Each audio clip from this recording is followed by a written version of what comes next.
Educação à distância, mudando realidades.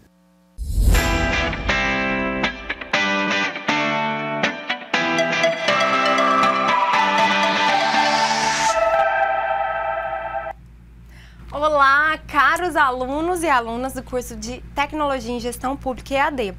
Eu sou a professora Natasha e essa é a nossa quarta aula de licitações e contratos. Vocês vão perceber que nós já vimos toda a parte de licitações nas aulas 1, 2 e 3. A partir de agora, nós vamos estudar os contratos administrativos. Mas antes, eu gostaria de contar uma passagem para vocês de uma entrevista que eu vi do professor Marçal Justen Filho. Ele é um grande nome do direito administrativo no nosso país. E ele estava sendo questionado: professor, por que licitações e contratos? E ele falou assim, por que? Explicar para você, gente, muita gente não gosta dessa temática, porque a lei 8666, que é a lei anterior, e essa nova lei, elas são complexas. Então, na faculdade de Direito, que eu estudei, por exemplo, é uma matéria que tem fama de que é uma matéria muito chata. E aí o professor Marçal foi perguntado, né, nessa entrevista, por que licitações é tão chato? O que ele respondeu? Mas eu também não gosto. Eu também não gosto de licitações e contratos. Eu aprendi a gostar e foi uma matéria que eu encarei, que eu foquei nela, e hoje em dia, pessoal, ele é, sem sombra de dúvida, um dos maiores nomes de licitações e contratos no país. Então, por que eu tô dando esse recado agora no meio do nosso curso? Você aí que pode estar desestimulado, não se identificou com a matéria, calma, essa matéria é uma matéria complexa para todo mundo.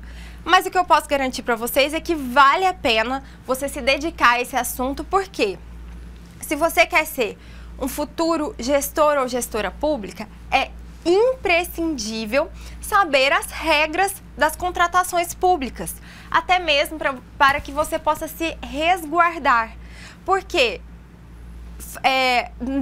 não observar essas regras do jogo, digamos assim, pode ter um impacto prático muito direto na sua vida, né, do gestor ou gestora pública, ou se você for um assessor, um servidor público, pregoeiro, ou trabalhar com licitações na iniciativa privada. Qualquer dessas funções, você precisa conhecer esse jogo complexo e interessante, hoje eu acho interessante, das licitações e contratos. Por que eu falei que hoje eu acho interessante? Porque quando eu era aluna de Direito, como diria, lá em Barbacena, não era lá em Barbacena, era em Juiz de Fora mesmo, na UFJF, eu confesso que, assim como o professor Marçal, eu também não gostava dessa disciplina. Porque a lei era gigantesca, a 8666, era complexa, assim, era muito custoso, e o próprio ensino jurídico de licitações e contratos, pelo menos onde eu estudei, ele não é muito favorável para que você se debruce a esse tema, porque no meio da disciplina de Direito Administrativo, na ementa dessa disciplina, nós tínhamos lá o estudo das licitações e contratos. Então vocês pensem, aqui no curso de vocês têm uma disciplina todinha de licitações e contratos. Então vocês têm aí um prazo bem ok para estudar praticamente esse tema de forma isolada do direito administrativo. Vejam, quando eu falo de forma isolada, eu não estou falando que na cabeça de vocês eu quero que vocês segreguem os assuntos. Não, é claro que tudo é interdisciplinar, interligado. Mas o que eu estou querendo dizer é que aqui nós temos tempo, foco e objetivo para conhecer as regras de licitações e contratos e mais do que isso, conhecer as novas regras de licitações e contratos. Porque, como eu disse para vocês, a nova lei ela é de abril de 2021. Então vocês, gestores e gestoras, estão aí bem à frente de muitos profissionais que não estão sequer atualizados, porque vocês já vão aprender essa matéria de forma fresquinha, ok? Então vamos lá para os slides para a gente ver o que a gente vai estudar agora em licitações. Pessoal, nessa web aula 4, nós vamos estudar os contratos administrativos. o objeto, as características gerais, as cláusulas exorbitantes. Aí está constando execução e subcontratação, mas isso nós vamos ver na próxima aula. Então, seguindo aí nos slides, gente, o contrato administrativo é um pacto celebrado entre a administração pública e um terceiro. Vem comigo que eu vou explicar. Contratos. Vamos pensar quando eu falo em contratos. Bem, existe o contrato de compra e venda normal, né? Por exemplo, eu, Natasha, quero comprar um celular novo. CDC, Código de Defesa do Consumidor, muito provavelmente. Vou comprar aí da internet, vou pesquisar lá no Buscapé o melhor preço, vou comprar.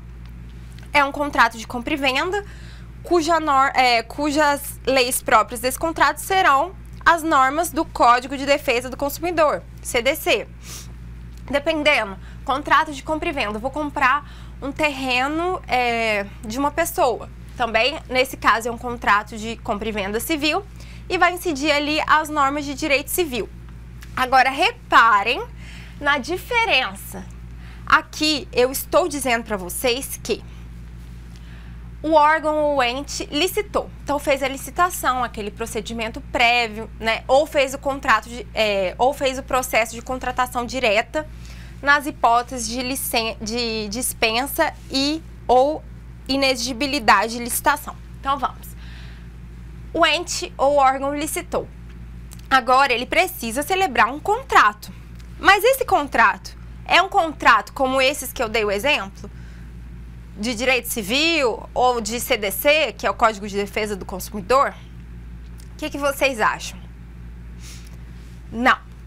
Esse contrato que a nova lei de licitações traz é o chamado contrato administrativo. E aí você pode perguntar, uai, professora, mas o que é um contrato administrativo? E é isso que eu vou dizer para vocês. O contrato administrativo, ele é um pacto celebrado entre a administração pública, ou seja, o poder público, e um terceiro, certo? Só que nesse caso, o que importa é o interesse público, não é o interesse do particular, mas sim o interesse público. Então vejam aí no slide, no caso do contrato administrativo, não há uma relação de igualdade entre as partes contratantes. Percebam, o Estado, ele é muito grande, ele tem todo um aparato. Então, em um contrato administrativo, vocês vão perceber que é o Estado, com todo o seu aparato, né, que é o aparato estatal, e um particular, um terceiro, ok? Vamos aí para os slides. O poder público, então, ele possui prerrogativas em razão da supremacia do interesse público. E aí, quem gosta de grifar o material ou anotar, essa supremacia do interesse público é o fundamento das chamadas, vem comigo, cláusulas exorbitantes. Então, o que vocês vão ter que lembrar aqui dos contratos administrativos? É que é um contrato cujo fim é o interesse público e que, em razão disso, ele tem as chamadas cláusulas exorbitantes. Por exemplo, se eu quiser adquirir um novo celular, eu vou verificar lá o preço, a marca, né, que mais me agrada, o sistema, se vai ser iOS, se vai ser Android, enfim. E eu não vou visar ali o interesse público, eu vou visar o meu interesse próprio. Agora, ao contrário, nos contratos administrativos, a gente tem que pensar no interesse público, que é o interesse da coletividade, ok? Essa é a ideia do direito administrativo que traz essa importante noção de supremacia do interesse público. E isso vai dar o fundamento das polêmicas, igualmente polêmicas e importantes, cláusulas exorbitantes. A gente vai ver já já porque elas são tão polêmicas e tão importantes, ok? Vamos seguir lá nos slides. Então, os contratos administrativos estão previstos ali também no artigo 90 da Lei 14.133 de 2021, que você já sabe que é a nova Lei de Licitações e Contratos. E o que diz esse artigo? Diz que, após a licitação, né, a administração convocará regularmente o licitante vencedor para assinar o termo de contrato ou para aceitar ou retirar o instrumento equivalente, dentro do prazo e nas condições estabelecidas no edital de licitação, sob pena de decair o direito à contratação, sem prejuízo das sanções previstas nessa lei. Então é o seguinte, gente, fez a licitação ou o processo de contratação direta, após esse período vem o contrato, que é justamente os finalmente, né?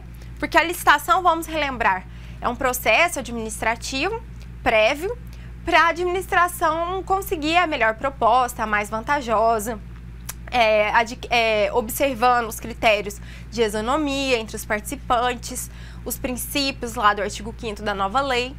E aí, findo esse processo, a administração tem que contratar, certo?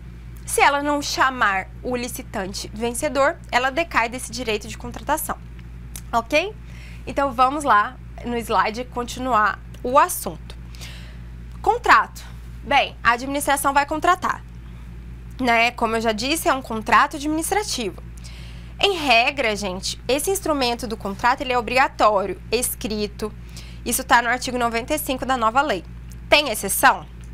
Sim, há uma exceção, que é o contrato verbal, no caso de pequenas compras para pronto pagamento no limite de R$10.000. Lembrando também que o contrato administrativo ele deve ser divulgado no PNCP, e essa é uma condição indispensável para a sua eficácia.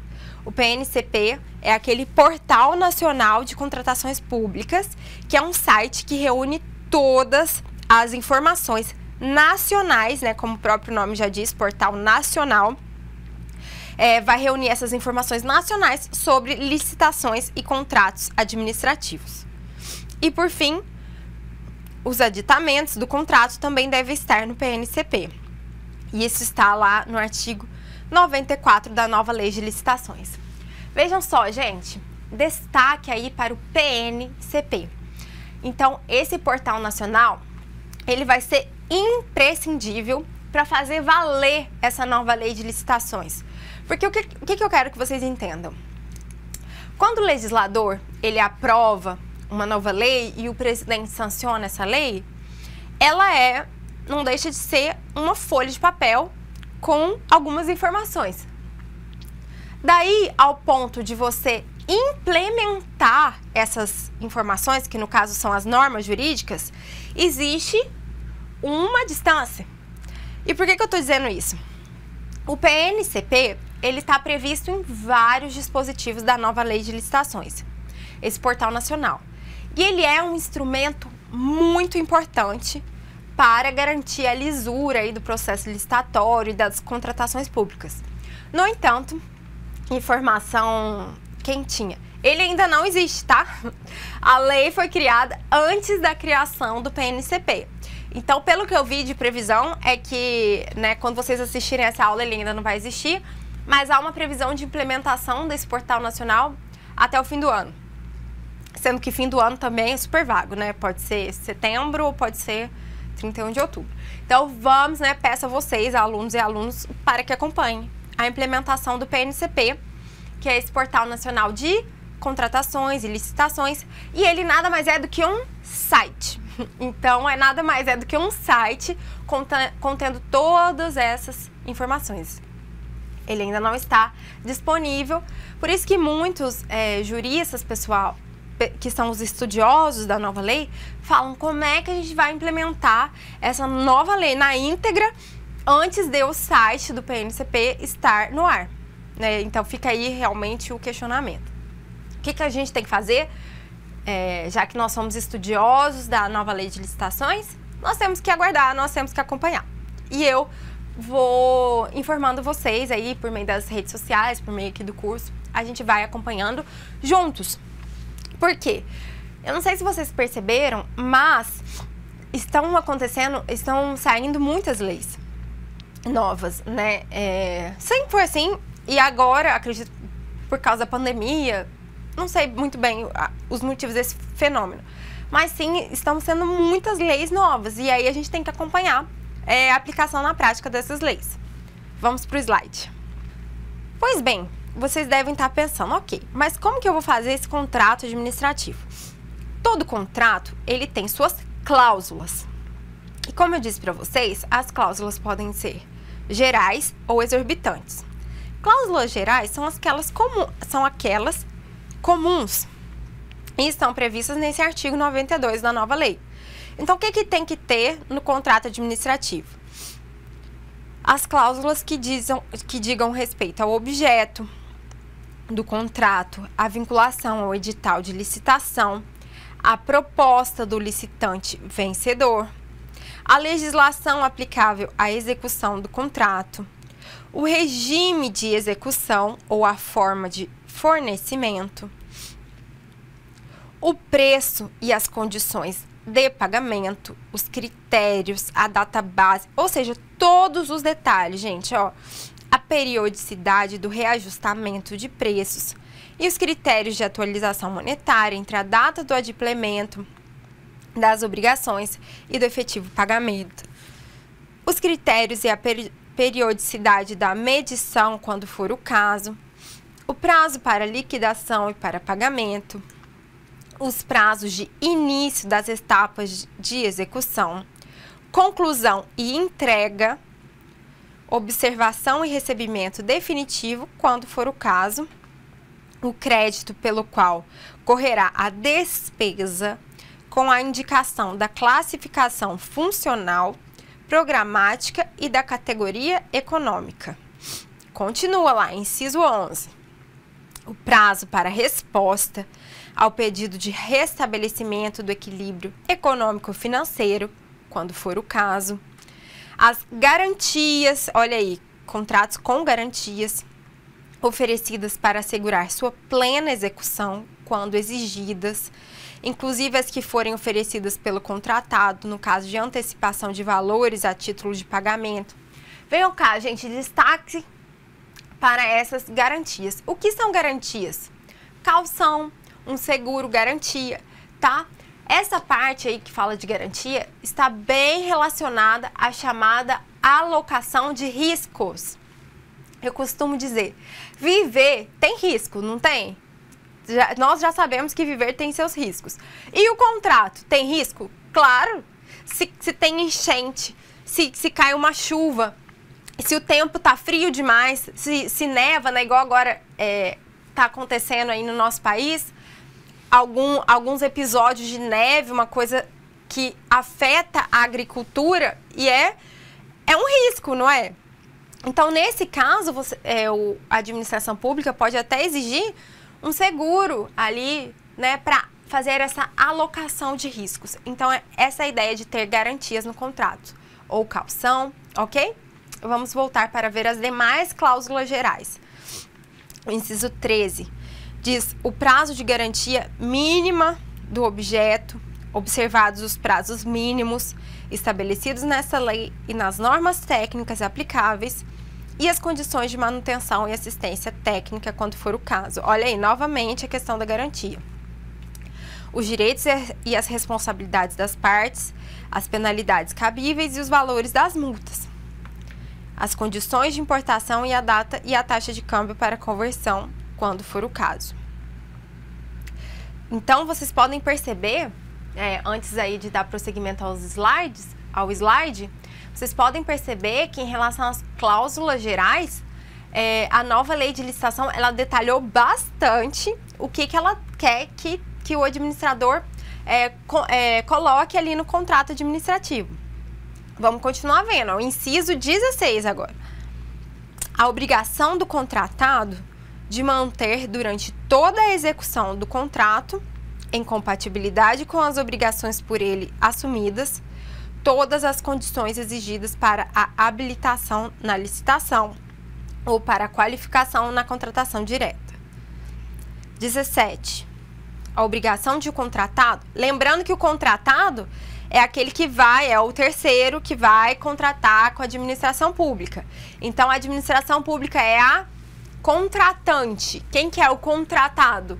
é aquele que venceu a licitação, por exemplo. É esse terceiro que vai contratar com a administração pública. Essas são as partes do contrato, tá? Contratos em geral.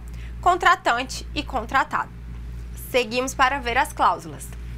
Vamos lá, inciso 17. A obrigação de o contratado cumprir Olha que interessante, gente. O contratado cumprir as exigências de reserva de cargos prevista em lei. Então, aqueles cargos que tem que ser para determinadas pessoas, no contrato administrativo, o contratado tem que cumprir essa reserva de cargos.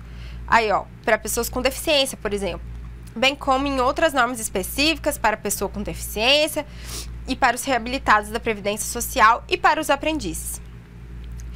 Finalizando aí, o modelo de gestão do contrato, observados os requisitos definidos em regulamento e os casos de extinção. Pois bem, nós vimos então as cláusulas gerais do contrato administrativo. Isso aí, vamos dizer assim, em bom português, é o feijão com arroz do contrato, tá? É o básico que tem que estar lá. Agora, muita atenção para as chamadas cláusulas exorbitantes. O que são essas cláusulas exorbitantes? Aí sim, vocês vão perceber que se fosse um contrato normal, sem ser contrato administrativo, um contrato entre dois particulares, por exemplo, já não poderia ter essas cláusulas, seriam cláusulas abusivas, porque são cláusulas em favor da administração pública. Elas só são constitucionais porque é um sistema previsto em lei que a administração tem o direito de ter essas prerrogativas vantajosas sobre os terceiros. Então, como eu disse para vocês, a administração ela tem todo um aparato. Por quê? Ela tem que fazer cumprir o interesse público. Então, ela tem prerrogativas vantajosas nesse contrato administrativo. Vamos ver quais são essas prerrogativas? Vamos lá, gente. No artigo, elas estão previstas no artigo 104 da nova Lei de Licitações. Antes eram previstas no famoso artigo 58 da Lei 8666 e agora no 104. Então, guardem esse artigo 104, tá? Porque ele vai prever as chamadas cláusulas exorbitantes. Então, como eu já adiantei, são essas prerrogativas da administração, define poderes especiais para o poder público. E a professora, mudou muito de uma legislação para outra? Não, não mudou muito, tá bom? Vamos estudar as principais cláusulas exorbitantes? Então vamos lá, 104.1 da nova Lei de Licitações. Esse artigo é importantíssimo, gente. O regime jurídico dos contratos, instituído por essa lei, confere à administração, em relação a eles, as prerrogativas de, atenção, atenção, atenção, modificá-los unilateralmente para melhor adequação às finalidades de interesse público, respeitados os direitos do contratado. Percebam, é uma prerrogativa de mudar um contrato de forma unilateral. Isso no direito civil, em regra, não acontece. Lembra, o contrato ele é um pacto, ele é um acordo. Quando eu mudo algo de forma unilateral, eu estou apenas valorizando uma das partes do contrato. Então, vejam, no contrato administrativo é possível? Sim. Nos contratos administrativos é plenamente possível a alteração unilateral do contrato, ok? Isso está no artigo 104, inciso 1º da nova Lei de Licitações. Eu peço desculpas para vocês, porque eu estou com o nariz entupido. Porque teve uma mudança muito feia de clima aqui onde eu moro. Então é por isso, tá bom? Vamos continuar lá. Artigo 104. Inciso 2º. Então, a administração, né, voltando às cláusulas exorbitantes. A administração também pode extinguir os contratos de forma unilateral, nos casos especificados dessa lei. Então, percebam, assim como ela pode modificar os contratos de forma unilateral, ela também pode simplesmente extinguir, acabar com o contrato de forma unilateral. Essa é outra importante cláusula exorbitante, ok? Voltemos ao artigo 104. Fiscalizar a sua execução, né? Então, a administração tem que fiscalizar a execução do contrato, aplicar as sanções motivadas pela inexecução total ou parcial do ajuste. Olha que interessante esse inciso 5º. Ocupar provisoriamente bens móveis e imóveis e utilizar pessoal e serviços vinculados ao objeto de um contrato nas hipóteses de risco à prestação de serviços essenciais, necessidade de acautelar a apuração administrativa de faltas contratuais pelo contratado, inclusive após a extinção do contrato. Então, vejam, a administração pode ocupar esses bens, né, que eram ali do contratado, nessas hipóteses, se há risco à prestação de serviço ou necessidade de acautelar a apuração administrativa. Mas tem essa ressalva do parágrafo 1º. As cláusulas econômico-financeira e monetária dos contratos não poderão ser alteradas sem prévia concordância do contratado. Nesse caso, aí sim, tem que pedir a concordância do contratado, né? É uma exceção àquele inciso 1º que eu citei para vocês do artigo 104. E na hipótese prevista no inciso 1º, as cláusulas econômico-financeiras do contrato deverão ser revistas para que se mantenha o equilíbrio econômico contratual. Bem, eu fiz uma análise panorâmica do artigo 104 e agora eu quero destacar com vocês algumas situações dessas importantes cláusulas exorbitantes, né? Lá no nosso roteiro de estudo também tem tudo bem esmiuçado. Se vocês continuarem com dúvida, vamos, né, comuniquem os professores, os mediadores, para a gente avançar nesse assunto, que é um assunto complexo mesmo. Mas vamos detalhar mais um pouco esse assunto. Olha só, a alteração unilateral, né, por parte da administração, ela precisa respeitar o equilíbrio econômico e financeiro do contrato. E aí, detalhe, né, o detalhe importante. Vai surgir um direito de revisão contratual em caso de desequilíbrio, tá? Então, se a administração causar ali um desequilíbrio no contrato, o que é esse desequilíbrio no contrato? É quando quando o terceiro começa a ter muito prejuízo, né? Então, nesse caso, vai surgir o direito de revisão contratual em caso de desequilíbrio.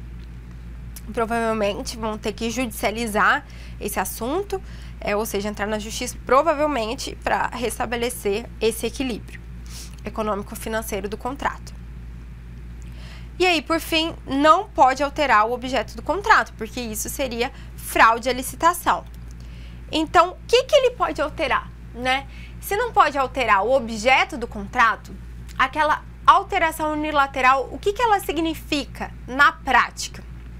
Na prática, o poder público pode alterar unilateralmente o contrato quando?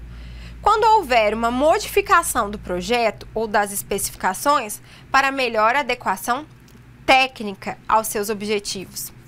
Também pode, quando necessária, a modificação do valor contratual em decorrência de acréscimos ou diminuição quantitativa de seu objeto, ou seja, da quantidade. Mas a lei prevê um limite legal. Então, 25% para acréscimos ou supressões, ok? É isso que a administração pode mudar unilateralmente. Mas, a gente tem que destacar que as cláusulas exorbitantes, elas são cláusulas implícitas. Se vocês pegarem para analisar um contrato administrativo, não precisa estar lá essas cláusulas exorbitantes, não precisam constar nesse contrato administrativo. Por que elas não precisam constar? Porque elas são implícitas, porque elas já decorrem da lei. Então, se já decorre da lei, não precisa estar lá. O terceiro que contratar com a administração pública, se ele pegar o contrato e falar, não, mas aqui não prevê nada disso, então não vou respeitar, não.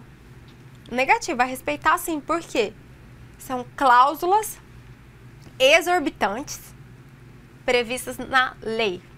Antes era no artigo 58 da Lei 8666 e agora no artigo 104 da Lei 14.133 de 2021, que é a nossa nova lei de licitações. Ok? Então, pessoal, com isso nós encerramos a nossa quarta aula e na nossa quinta aula, próxima aula, nós vamos continuar vendo os contratos administrativos. Até logo!